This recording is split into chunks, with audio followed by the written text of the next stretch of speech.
And we're just sitting, having a glass of wine, and, my husband was barbecuing, and she's like, Mona, you're up in Flint. I'm like, yeah. And she's like, have you heard about the water? I'm like, yeah, people are complaining about it, but, the state tells us it's fine, so we're just reassuring everybody.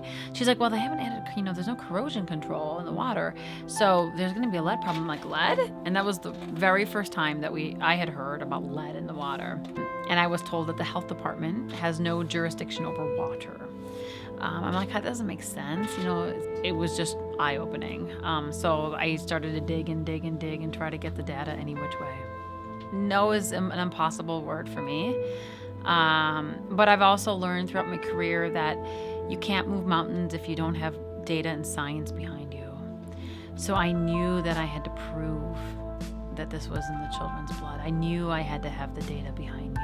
There's been a lot of lead and water disasters. In the 1890s, a town in England had a lead and water disaster. All the pregnant people lost their babies. And then they developed an abortion pill that was lead-based. When you are fighting for children, and when you know lead, and you know what it does to children, especially our underserved children, it has these life course implications. It impacts cognition. It impacts behavior. It has a multi-generational impact. There is no safe level of lead. When you know that, and even if there's a sliver of doubt, you still fight for these kids.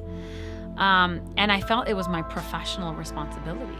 It was my responsibility as a human being, as somebody who had a voice to use their voice. I'm not a hero. This is my job. I was just doing my job. So we've gotten lead out of paint, we've gotten lead out of gas, but lead is still in our plumbing.